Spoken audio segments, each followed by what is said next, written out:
السلام علیکم فرینڈز، کیسے ہیں آپ سب؟ امید ہے سب خیریت سے ہوں گے اور اپنی زندگی میں بہت خوش ہوں گے۔ فرینڈز، آج میں آپ کے لیے جو ویڈیو لے کر آئی ہوں وہ ہے سانپ کے بارے میں۔ فرینڈز، سانپ کو بہت سے مذاہب میں صرف ایک کیڑا یا جانور نہیں سمجھا جاتا، بلکہ اس کے بارے میں بہت سے تصورات اور عقیدے پائے جاتے ہیں۔ فرینڈز، پہلے ہم بدھ مت اور ہندو مذہب میں سانپ کے بارے میں کیا کہا جاتا ہے اس پہ روشنی ڈالیں گے۔ ان دو مذاہب کے مطابق سانپ جب 100 سال کا ہو جاتا ہے تو وہ اپنا روپ کسی بھی شکل میں انسانی یا جانور کی صورت میں ڈال سکتا ہے اور وہ انسانوں کے درمیان بھی رہ سکتا ہے اگر اس نے انسانی روپ دھار لیا ہے۔ فرینڈز، سانپ کے بارے میں یہ بھی کہا جاتا ہے کہ یہ اپنا دشمن کبھی نہیں بھولتے۔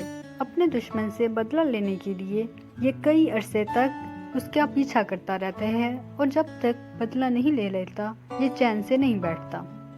فرینڈز، بدھ مت میں 3 قسم کے ناگوں کا ذکر ملتا ہے، جس میں شیش، انانتا اور وسوکی ناگ کا ذکر ہے، جو ایکچولی اوشن آف ملک یعنی دودھ کے سمندر میں رہتا ہے، اور ان دو مذاہب کے مطابق یہی ناگ ہی سب ناگوں کا سردار ہے۔ دوستو، ان مذاہب کے مطابق ناگ کے منہ میں ایک قیمتی پتھر ہوتا ہے جس کو ناگ منی کہا جاتا ہے۔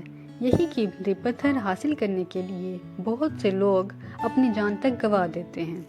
اب دیکھتے ہیں کہ سائنس اس کے مطابق کیا کہتی ہے۔ دوستو، ہم جانتے ہیں کہ سائنس کو ہر چیز کے لیے ثبوت کی ضرورت ہوتی ہے۔ بنا ثبوت کے وہ کسی بات پہ بھی یقین نہیں رکھتے، اور اس بارے میں سائنس خاموش ہے کیونکہ اسے ثبوت چاہیے اور ثبوت ان کے پاس نہیں ہے۔ دوستو، آپ نظر ڈالتے ہیں کہ اسلام اس بارے میں کیا کہتا ہے۔ اسلام کے مطابق جنات کسی بھی جانور کا روپ دھار سکتے ہیں، یعنی وہ سانپ کی صورت میں بھی آ سکتے ہیں، اور ایک حدیث کے مطابق اگر آپ نے اپنے گھر میں کوئی سانپ دیکھا ہے تو اسے 3 دن تک اپنے گھر سے جانے کا کہیں، اور اگر وہ 3 دن تک آپ کے گھر سے نہیں جاتا تو لازم ہے کہ آپ اس کو قتل کر دیں۔ یعنی دوستو، اسلام میں سانپ کی اور کوئی حقیقت نہیں ہے، یعنی کوئی جانور 100 یا 1000 سال بعد انسانی یا کسی اور جاندار کے روپ میں نہیں آ سکتا۔ دوستو، البتہ جنات کسی جانور کے روپ میں آ سکتے ہیں۔ تو یہ تھی آج کی ہماری ویڈیو، امید ہے آپ کو پسند آئی ہوگی۔ اگر آپ کو ہماری ویڈیو اچھی لگی ہے تو اس کو ضرور لائک کریں، اپنے دوستوں سے بھی شیئر کریں۔ فرینڈز، ابھی تک آپ نے ہمارا چینل سبسکرائب نہیں کیا تو ہمارے چینل کو ضرور سبسکرائب کریں اور ساتھ بیل آئیکن کو بھی پریس کر دیں۔ ہمیں اب اجازت دیں، ملتے ہیں ایک نئی ویڈیو کے ساتھ، تب تک کے لیے اپنا بہت خیال رکھیں۔